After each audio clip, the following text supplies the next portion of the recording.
नमस्कार, AMV network देख रहे हैं। यहाँ पर आपके साथ मैं हूँ भारती बघेल। शुरुआत करेंगे बड़ी खबर से। आपको बता दें, मुख्यमंत्री उदीयमान खिलाड़ी उद्यान योजना की शुरुआत की गई है। आपको बता दें कि राज्य सरकार ने शुरू की उदीयमान खिलाड़ी उद्यान योजना के लिए चयन ट्रायल की प्रक्रिया शुरू हुई। खिलाड़ियों को प्रोत्साहित करने के लिए ये योजना लाई गई है। तो बड़ी खबर लगातार आपको बता रहे हैं। देखिए, योजना के लिए चयन ट्रायल की प्रक्रिया जो है वो शुरू हो गई है। खिलाड़ियों को प्रोत्साहित करने के लिए ये योजना जो है वो उत्तराखंड में लाई गई है। तो बड़ी खबर लगातार आपको बता रहे हैं। मुख्यमंत्री उदीयमान खिलाड़ी उन्नयन योजना की शुरुआत जो है वो कर दी गई है। राज्य सरकार ने ये योजना की शुरुआत की है।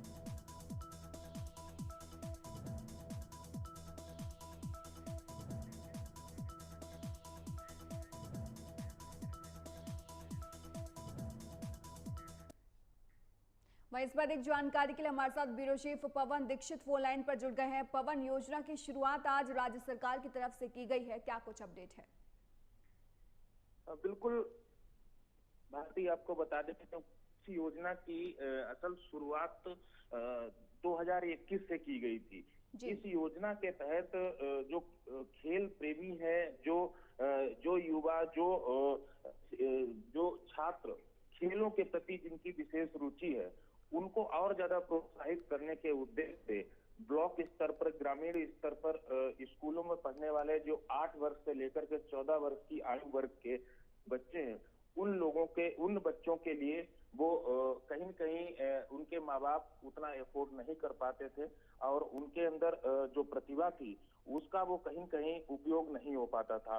उसको और ज्यादा मजबूती देने और खेल प्रतिभाओं को उजागर करने के लिए, उनको उभारने के लिए राज्य सरकार के द्वारा 1500 रुपए प्रति माह उनके खान पान के लिए, उनकी ड्रेस के लिए, उनके उपकरणों के लिए उनको एक छात्रवृत्ति के रूप में ये धनराशि दी जा रही थी, जिससे कहीं न कहीं वहाँ के जो स्कूलों में पढ़ने वाले ग्रामीण क्षेत्रों के जो बच्चे थे वो वंचित रहते थे इन खेलों में अपनी प्रतिभा को उजागर करने में। उनको कहीं न कहीं मजबूती मिली और उससे सीख लेते हुए और उसका जो परिणाम था वो बेहतर आ रहा था। इसको देखते हुए मुख्यमंत्री पुष्कर सिंह धामी ने अब इस उदीयमान योजना का जो शुभारंभ है वो ग्रामीण स्तर से लेकर के शहरी स्तर में भी, इसमें नगर पालिका हो, नगर पंचायत हो या फिर नगर निगम क्षेत्र के भी ऐसे बच्चों को चिन्हित किया गया है और 8 वर्ष से 14 वर्ष के आयु वर्ग के जो बच्चे हैं उनको भी इस योजना में सम्मिलित करने का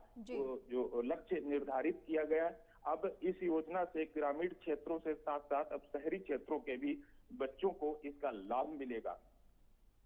ठीक है पवन, आप लगातार हमारे साथ बने रहिए, आपसे आगे भी अपडेट लेते रहेंगे। एक और बड़ी खबर आपको बता रहे हैं। स्मार्ट सिटी प्रोजेक्ट की अवधि 2025 तक बढ़ा दी गई है। केंद्र सरकार ने टाइमलाइन बढ़ाकर मार्च 2025 की काम पूरा करने की टाइमलाइन जून 2024 में बढ़ाई। साथ ही साथ आपको बता दें कि मंत्रालय की ओर से दिशा निर्देश जो हैं वो जारी किए गए हैं। देहरादून में ग्रीन बिल्डिंग का काम अभी बाकी है, अन्य योजनाओं का काम लगभग पूरा हो चुका है। तो इस वक्त की बड़ी खबर लगातार आपको बता रहे हैं। देखिए किस तरीके से मंत्रालय की ओर से दिशा निर्देश जो हैं वो जारी कर दिए गए हैं। साथ ही साथ तमाम कार्य जो हैं वो पूर्ण कर लिए गए हैं और ग्रीन बिल्डिंग का काम अभी बाकी है। इसको लेकर लगातार जो है प्रयत्न किया जा रहा है। अन्य योजनाओं का काम जो है वो पूरा हो चुका है। बस ग्रीन बिल्डिंग का जो काम है वो थोड़ा सा अधूरा रह गया, उसको पूरा करने का काम यहाँ पर लगातार किया जा रहा है। तो स्मार्ट सिटी प्रोजेक्ट की अवधि जो है वो अब 2025 तक बढ़ा दी गई है। केंद्र सरकार ने टाइमलाइन जो दी थी अब उसे मार्च 2025 कर दिया है। तो काम पूरा करने की टाइमलाइन जून 2024 से अब 2025 कर दी गई है।